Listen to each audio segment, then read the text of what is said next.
Hello, everybody. Welcome to the county seat. We're continuing our one-on-one interviews with the 4 Republican candidates for governor. Head of the show this week is former governor and ambassador to varied countries around the world, Jon Huntsman, Jr. Thank you for taking time to talk with us today. Thanks, Chad. It's a pleasure to be with you again. Different capacity this time. Yeah, yes, no 2 wheels and no dirt. That's right. There are basically 4 topics that we would like to cover, and we've covered with all the candidates so far. I would like to start with the goals of governance.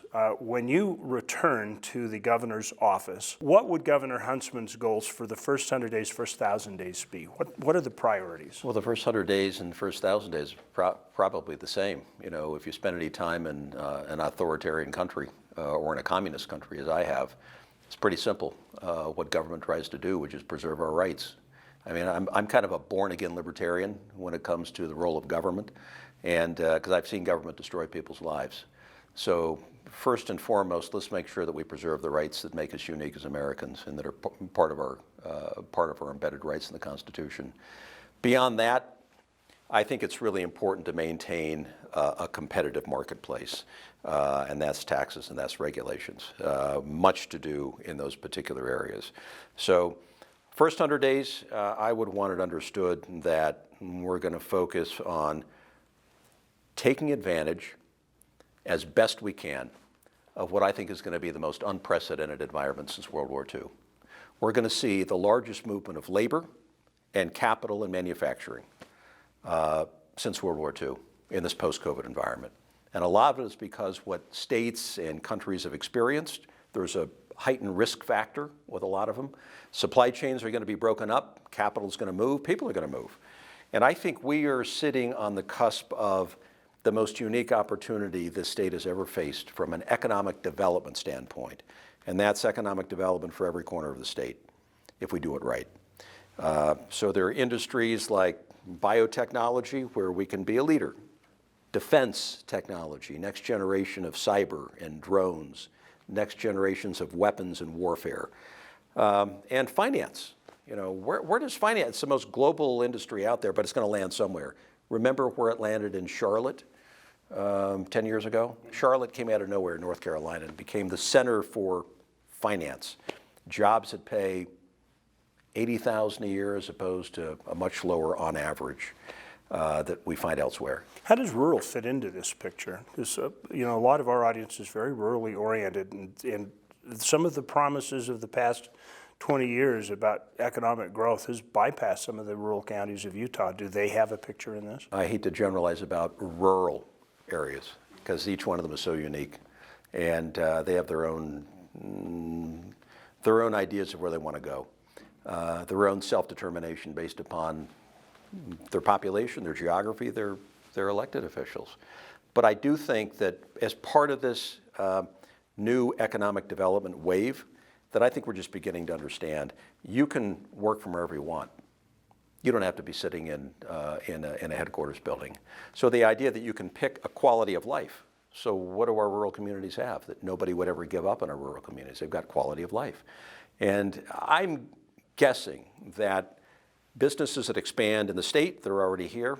Businesses that will move in, they will want to put quality of life front and center with the convenience of people being able to work from different locations, not just a fixed office building in the middle of a downtown business complex. And I think that's going to change the whole dynamic for economic development in some of our rural parts of the state. But let's not forget that agriculture is 20% of our state's GDP. It's as big as technology, and we never talk about it as such. So what about feeding not just our state and producing and providing, as our rural communities always have, but what about new export opportunities?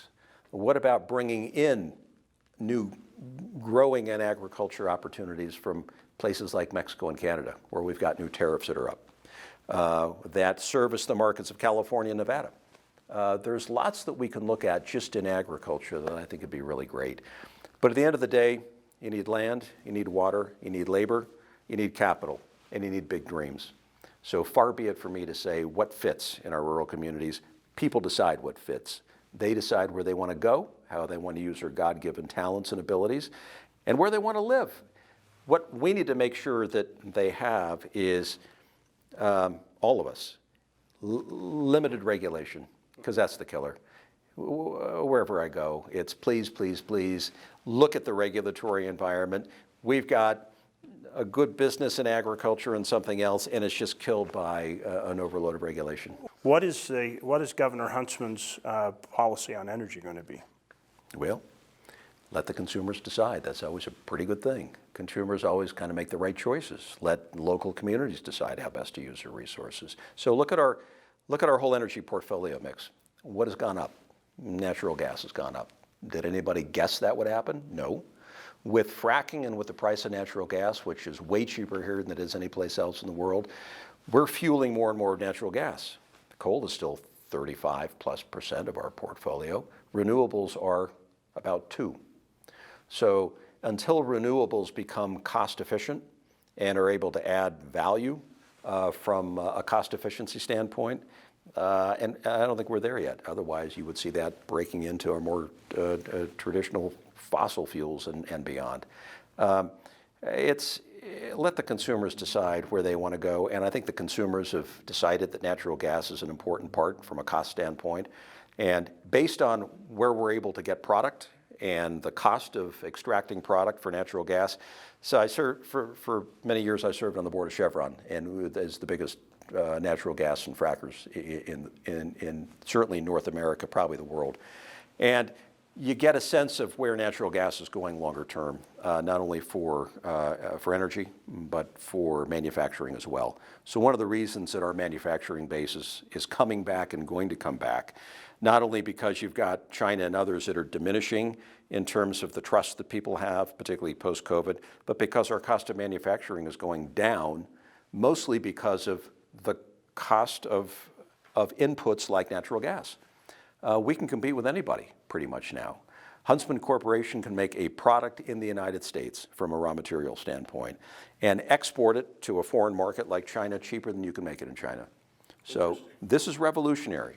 And so our energy mix obviously is going to reflect what is most cost efficient and what the consumers decide they want. We're going to take a quick break from our conversation with former Governor Huntsman, and we'll be right back with County Seat. Welcome back to the County Seat. We'll continue our interview with former Governor Jon Huntsman. What do you see as in land and water issues as the key thing that we have to concentrate on? Well, when it comes to water, how do we have sufficient for our needs?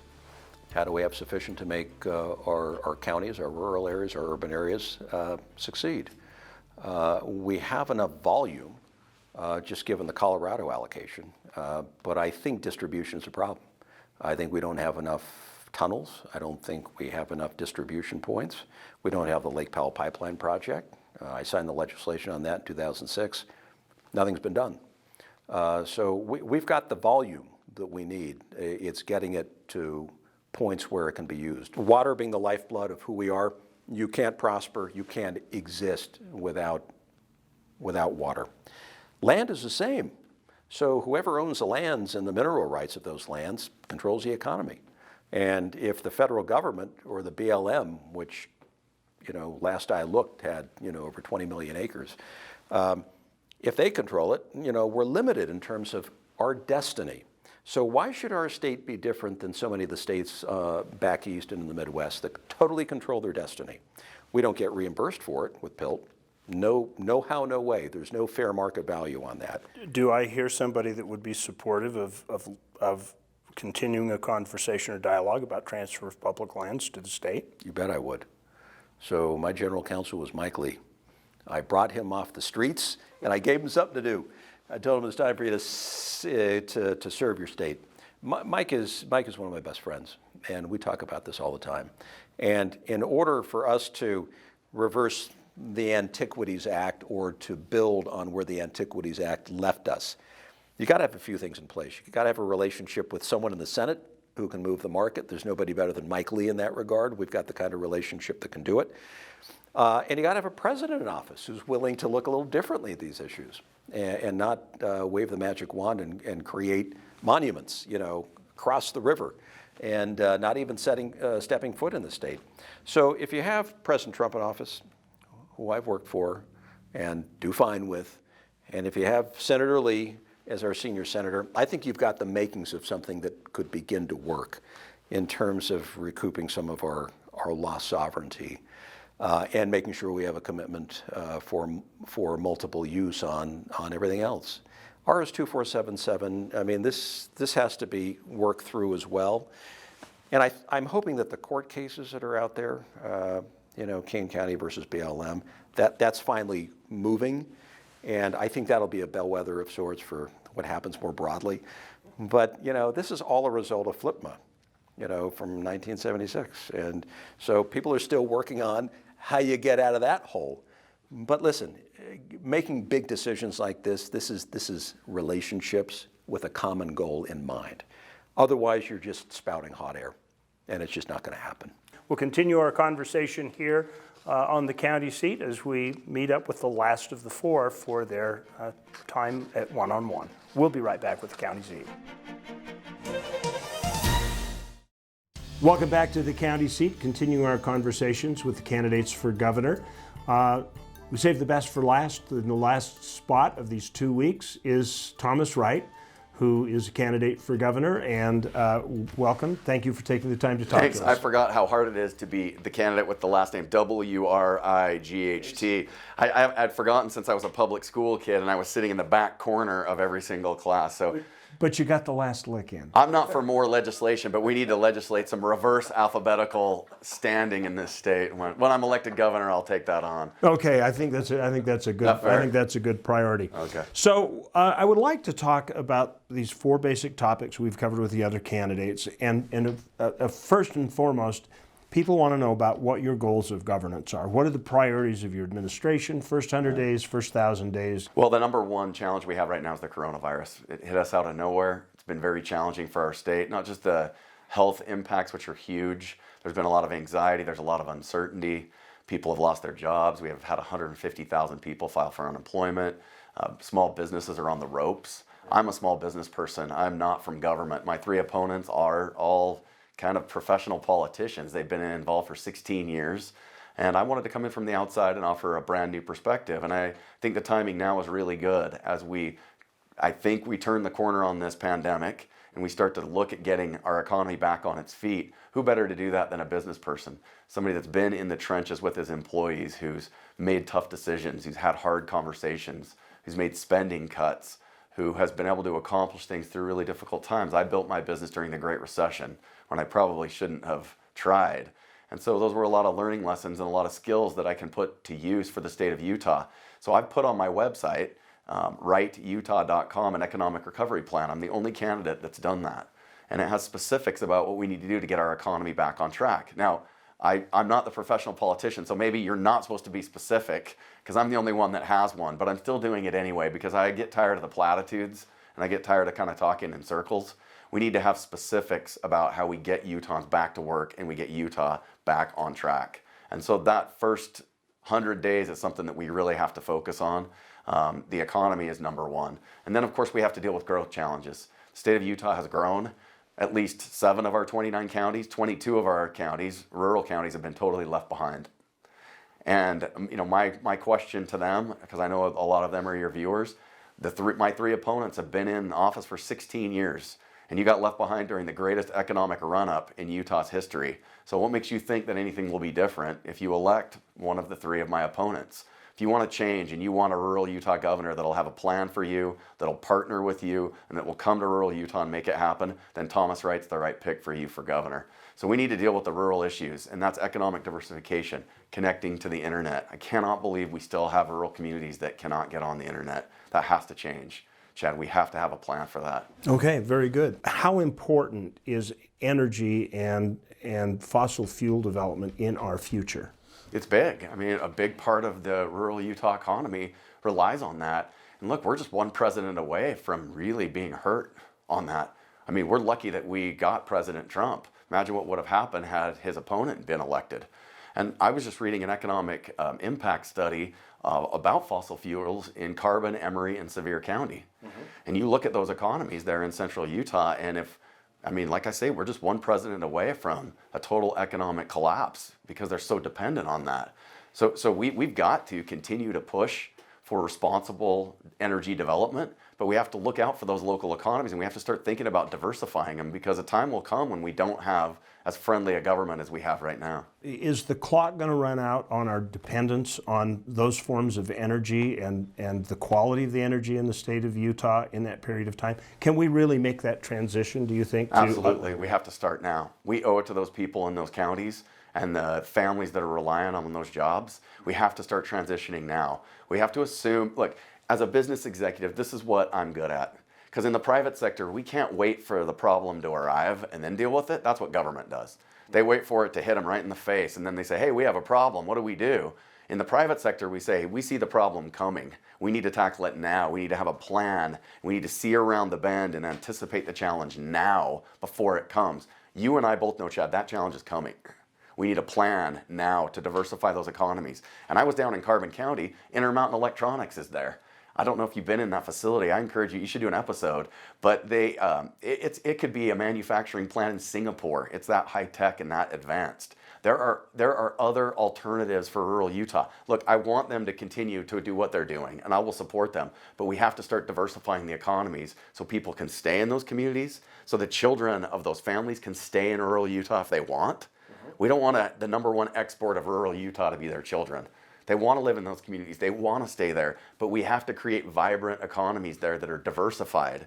And look, I'm never going to go to a local government and give them my ideas. I'm happy to weigh in and to brainstorm, but I want to support them in the way they want to diversify their economies. And I want them to know state government will be a strong partner to how they want to grow and how they want to succeed. Because I've learned in this campaign, rural Utah isn't one thing. We talk about urban and rural. Rural Utah is like 200 things. Because what they want in Parowan's not what they want in Panguitch, and what they need in Kane County isn't what they need in Box Elder County. It's very different. And what I've learned is that the local leaders know exactly what needs to happen to succeed, and they want a strong partner to help them make it happen. And that's Governor Wright and Congressman Bishop. You know, everybody says, yeah, we've got to bring rural jobs to the rural part of the state, and we've got this pressure being put on the Wasatch Front. How do we achieve it? Oh, it's a great question. First, you have to lead by example. Any great leader knows you have to lead by example. We have 20,000 state employees in this state. Why are they all along the Wasatch Front primarily? Sure, there's branches of divisions out there in rural Utah. I understand that. But by and large, most of the jobs are here. The Division of Natural Resources, for example, is on the corner of Redwood Road and North Temple.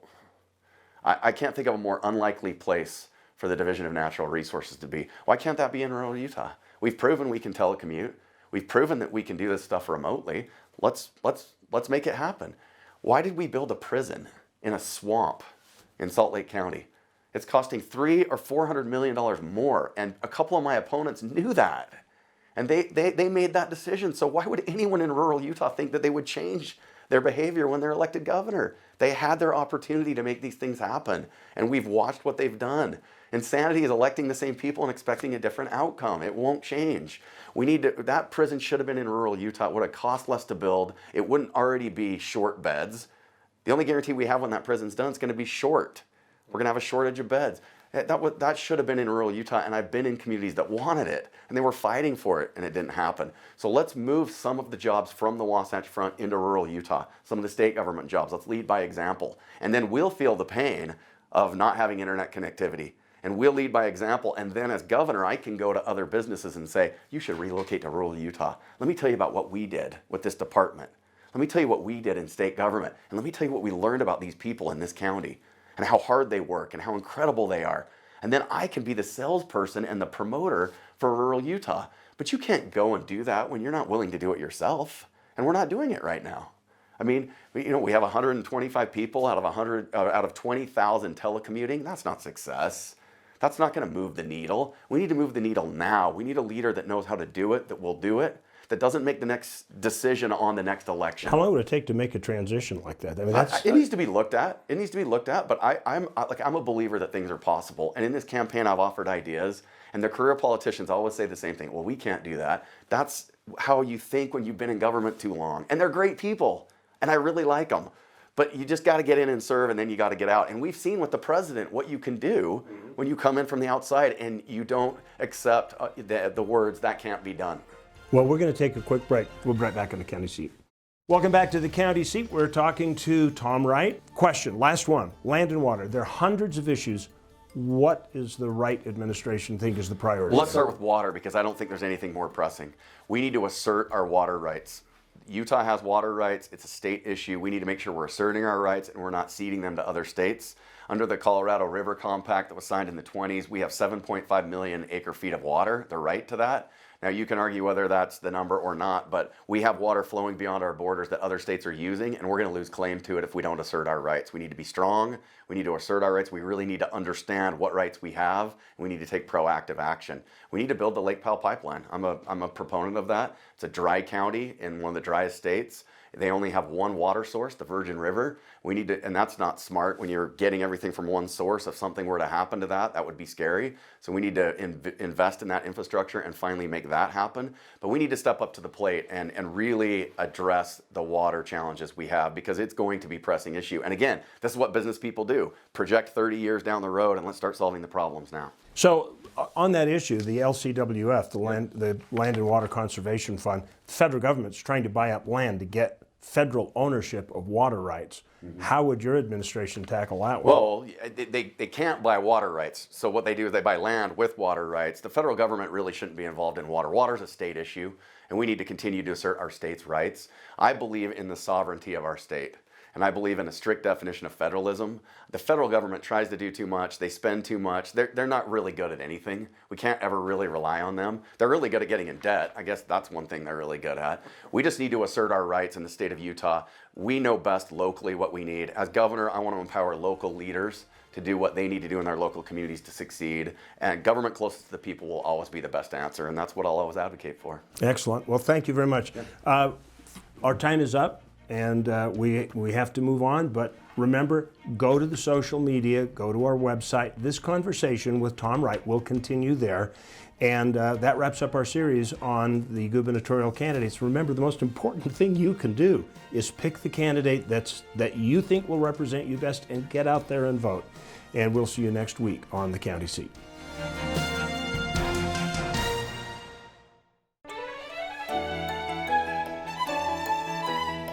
Thank you for watching The County Seat. Be sure to subscribe and turn on your notifications to keep up to date on the program and happenings around Utah.